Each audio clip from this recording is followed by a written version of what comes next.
Coming up, the Chiefs prepare for a potential record-breaking win while the Eagles look for redemption.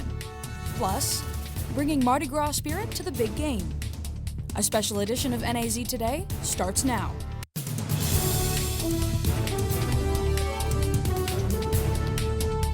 You're watching NAZ Today, Northern Arizona's local news. Welcome to this special edition of NAZ Today. I'm Ava Nichols. And I'm Michaela Richardson. Thanks for tuning in. Now, as you can see, we aren't in our usual set today as we are in Jackson Square, New Orleans, covering Super Bowl 59. This year, this city is tying a record with Miami, hosting its 11th Super Bowl. And Michaela, the buzz around here is different this year. Maybe it's Mardi Gras. Maybe it's the jazz music. Or the amazing seafood. Or maybe it's the exciting rematch set for tomorrow between the Chiefs and Eagles, nearly 2 years after a 38-35 nail-biter in Phoenix. The last time the Eagles battled for the Lombardi Trophy, it ended in heartbreak. Head coach Nick Sirianni says Super Bowl 57 motivates them on the journey to victory. You know, the things even going back to the 2023 season, which we haven't talked a lot about since the beginning of the year, we're grateful for that. We're thankful for that. As bad as it sucked at the time, because it shaped us into who we are now, and why a big reason why we're back here sitting at this moment again. Safety Reed Blankenship says the team has grown closer over the past 2 seasons. We just trust each other, like I've been saying.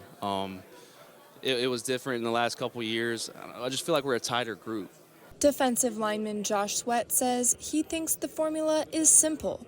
It's just about finishing the job this time. Shoot, I don't even know. We had a great team then, too. We felt confident, so we just got to get it done. Chiefs players, however, are well aware of the addition of one key game changer.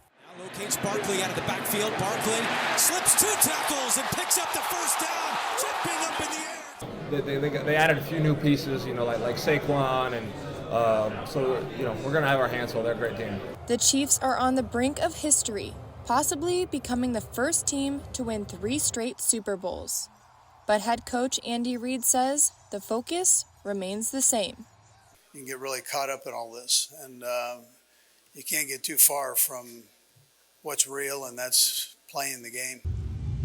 Coach Reid made a stop at Northern Arizona University early in his coaching career. Michaela, you spoke to him a few days ago. What did he remember about Flagstaff? Coach Reid was the offensive line coach in 1986. Even though he was only there for a year, he remembers Flagstaff fondly. I loved it there. Great school. People don't realize that it's in Arizona and it snows. Coach Reid has left a legacy in Northern Arizona after his short stay. He also coached the Eagles for over a decade. Now the Chiefs will play his previous team once again in Super Bowl 59. Speaking of the Eagles in Arizona, cornerback Keely Ringo graduated from Saguaro High School in Scottsdale. It is here that his coaches asked him to move to cornerback. It's a great feeling, of course, be going out there as a young guy coming from Washington, I just had a lot of opportunities in front of me, and just at a young age, I was able to make the most of them. And man, AZ's done nothing but show love to me, and it's just great to be able to represent the Valley, just as you said. So yeah, it's really good. On the cusp of Super Bowl 59 and Mardi Gras, the city is still recovering from a terrorism attack on January 1st, where 14 people were killed and 35 others were injured. The energy here is one of resilience. The festivities have begun in New Orleans, but with a shaken resolve. Our citizens have seen death and destruction in a place that represents America better than any other place in America, on a street under which all walks of life are welcomed in a fun and festive time. The NFL is working with the Department of Homeland Security, local law enforcement, the FBI, the state governor, and New Orleans mayor to ensure the safety of the big game.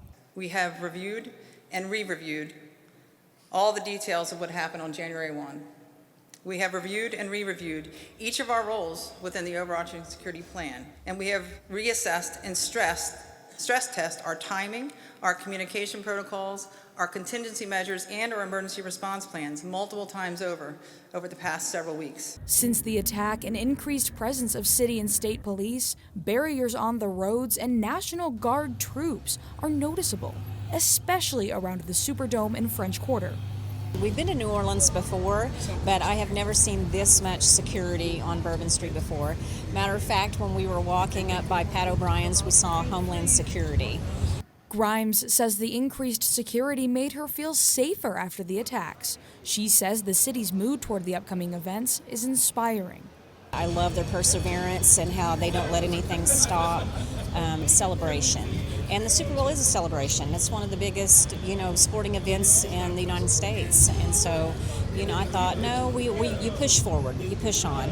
The organizations protecting the city and its revelries say they are ready to welcome visitors for Super Bowl 59. I am confident that the safest place to be this weekend will be in this areas around under the security umbrella that this team has put together.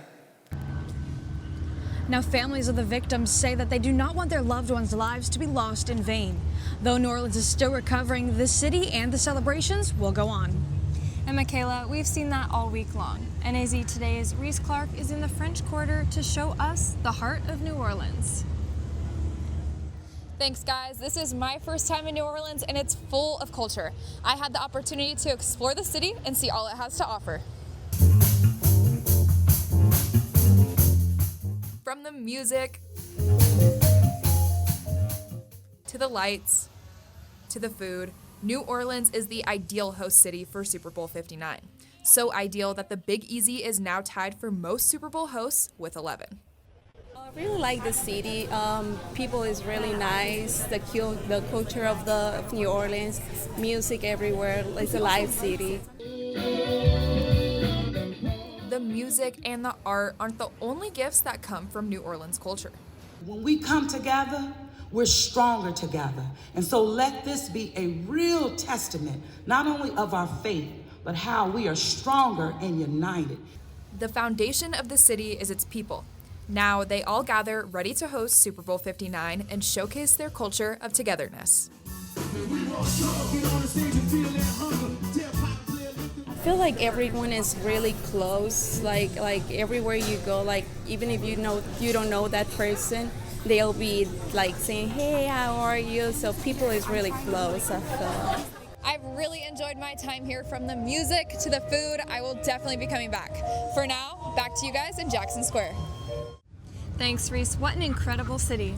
People are traveling from all over to experience New Orleans culture and the Super Bowl. NAZ Today's Ashley Hinchy is at the New Orleans airport with more. Thanks, guys. I'm looking for the fans that have traveled the farthest to support their team. Every year, the Super Bowl brings people together from all over the world. Some travelers coming into New Orleans had long trips filled with connecting flights, like Sergio and Omar, who traveled nearly 6,000 miles from Romania just to see the big game for the first time. From Bucharest to Frankfurt, 3 hours, and then another 12 hours to Houston, another 2 hours just flying, plus the waiting time during the airport, so it's almost 1 day. Others say they had easy commutes. Yeah, it was easy. It's like a 2.5-hour flight plus a connector 45 minutes from Houston. Some fans have been loyal to their team for many years. I came out wearing Eagles jerseys, ever since I was a little kid. I still got my jersey from a little kid. I was a season ticket holder with the Chiefs for 27 years, and then I moved to Texas, so I let my season tickets go, but I've just always been a supporter, It's in my bloodline, I love it. Some fans are Super Bowl veterans, while others will be attending for the first time. This is my 12th one, so I've gone the last 12 years. Yes, this is the first time. We are quite excited to see it. It's amazing to see the dedication that these fan bases have. From the airport, Ashley Hinchy, NAZ Today. Now that we know the city, let's get to know the game. NAZ Today's Connor Emery tells us how this year's Super Bowl has connections to the high country. Connor? Kareem Hunt was a key factor in the Chiefs' third straight trip to the Super Bowl. Before that, he had another tied to NU football coach Brian Wright. Kareem Hunt was selected in the third round of the 2017 NFL Draft by the Chiefs and made a huge impact for the team right away. Before that, Hunt excelled for University of Toledo with 4,945 yards in his college days. In Hunt's final year, Brian Wright came into the picture and helped him have a memorable senior season. Wright described Hunt as a team player on and off the field and would always put others first. Kareem was a team guy first and foremost. A couple things that really stood out for me was not only was he a great player and a great competitor, really difficult to tackle. Although they spent one season together, Hunt expressed that Wright played a big role in his success. Brian Wright's done a great job, man. He always helped me and believed in me and, put me in position to be successful at Toledo.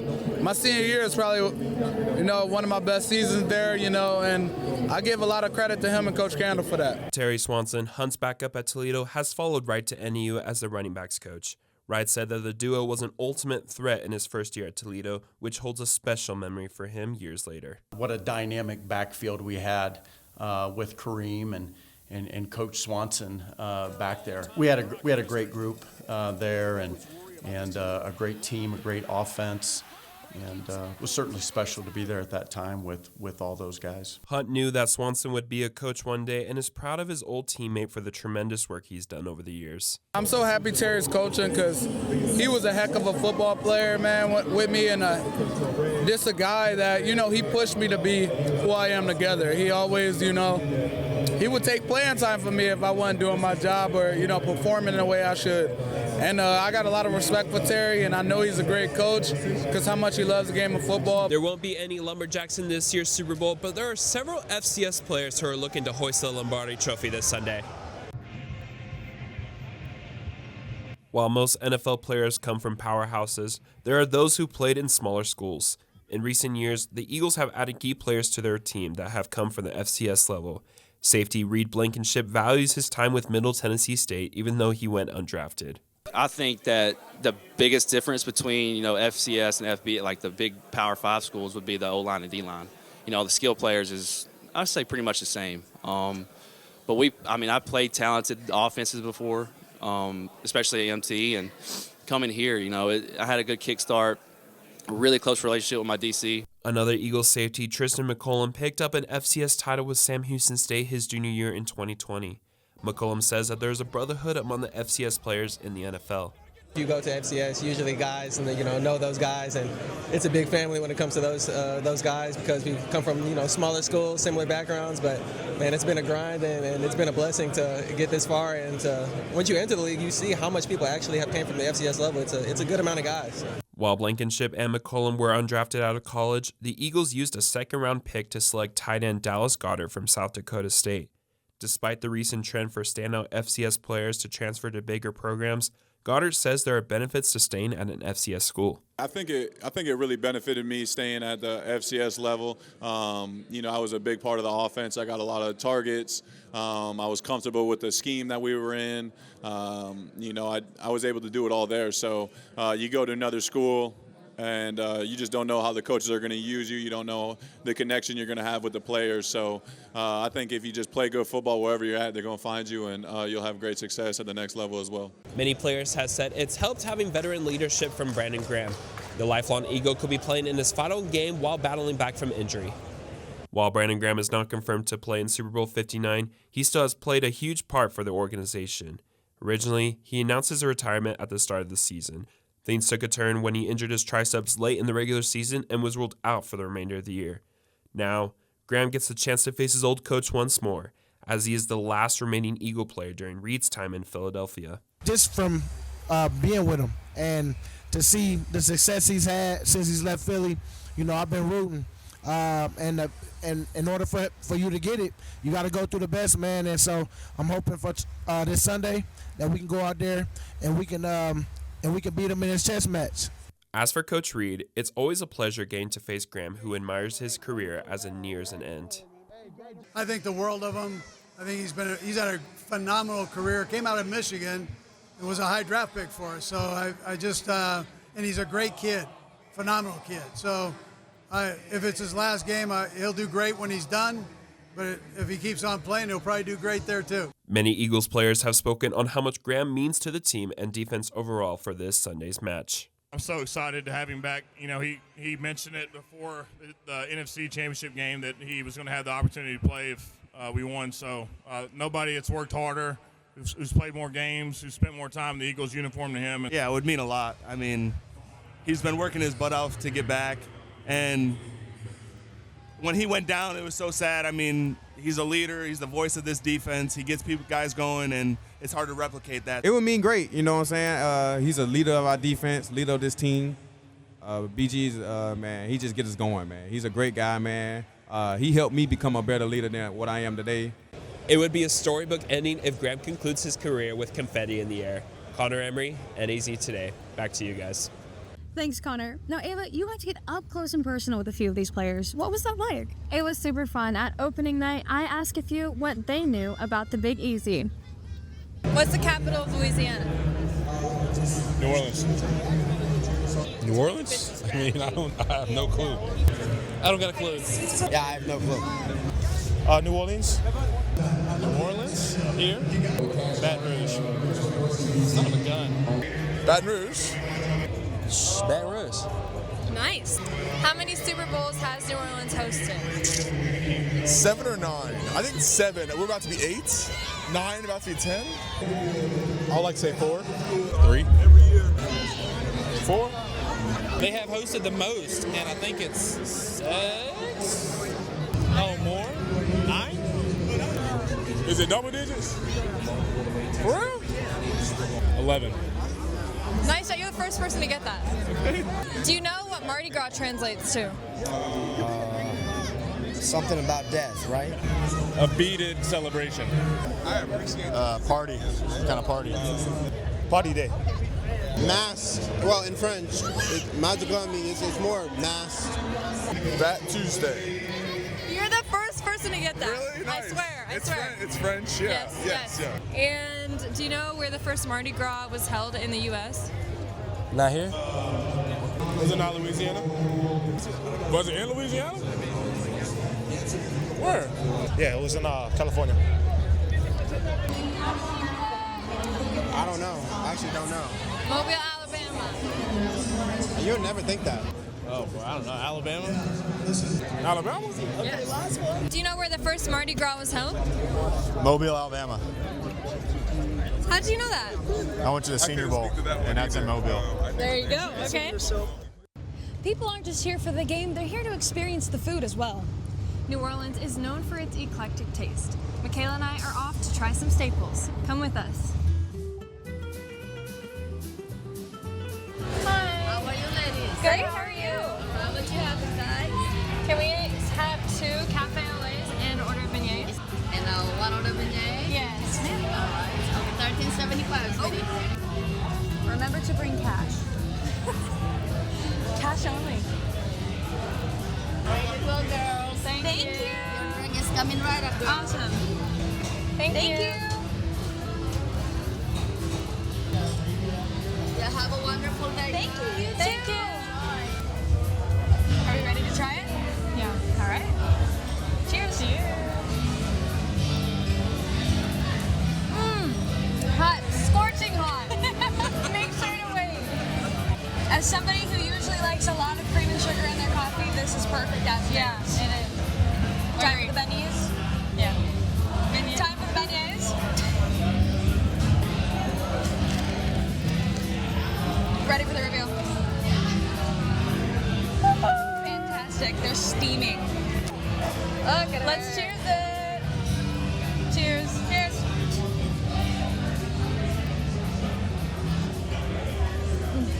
Oh my god. I know I have powder. Amazing. Fantastic. No notes. It's like a donut. It's a donut. What better? Well, Ava, I think we're all sugared out. Reese is on the Mississippi to get our heads back in the game. Thanks, guys. That food looks delicious, but tomorrow is the real treat. The Eagles and the Chiefs will meet in the Superdome, both hoping to take home the title of Super Bowl champion. Kansas City has the opportunity to make history and do what no team has ever done with a potential three-peat, while Philadelphia is in hopes to end their run, getting the revenge they've been looking for since Super Bowl 57. It's clear both teams have had dominating postseasons. I believe that this game is going to come down to the Chiefs' defense and the Eagles' offense. Throughout the postseason, the Chiefs' defense has heavily relied on forcing opponents into a negative game script. This has been a key role in their success as they generated 58 unblocked pressures this season, third most in the NFL. If they can do this to the Eagles' offense, we might see some struggle from quarterback Jalen Hurts.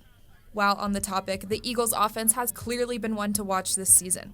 With the addition of Saquon Barkley to the Eagles roster, they are a threat offensively. According to NFL postseason stats, the Birds are sitting with the second highest rushing yards with 227. Now, earlier in the show, we mentioned Brandon Graham, but he isn't the only player I'll be looking for. Some crucial players to this Eagles team are safety Reed Blankenship and linebacker Zach Bond. Both Blankenship and Bond are included in the top 5 list for tackles in this year's postseason. I'm curious to see if they'll be game changers tomorrow. Moving over to the Chiefs, I can't talk about players to watch without bringing up wide receiver Juju Smith-Schuster. It can be argued that because of Smith-Schuster's efforts in Super Bowl 57, the Chiefs walked away lifting the trophy. In the late fourth quarter, Eagles cornerback James Bradbury was called for holding Smith-Schuster. The Chiefs were able to drain the clock and win the game. Smith-Schuster has been having a successful season, and I'm curious to see if he can repeat history 2 years later. Now, no matter the outcome, both teams have had incredible seasons and should be able to acknowledge their success and celebrate. Speaking of celebrations, the Eagles have a birthday tomorrow. Saquon Barkley, I'm sure we all know what your birthday wish is. From the Big Easy, Reese Clark, NAZ Today. Thanks, Reese. We don't have a birthday cake, but we recommend a Mardi Gras king cake. Thank you so much for joining us for the special edition of NAZ Today. Have a fun and safe Super Bowl Sunday. We'll see you next week. Good night.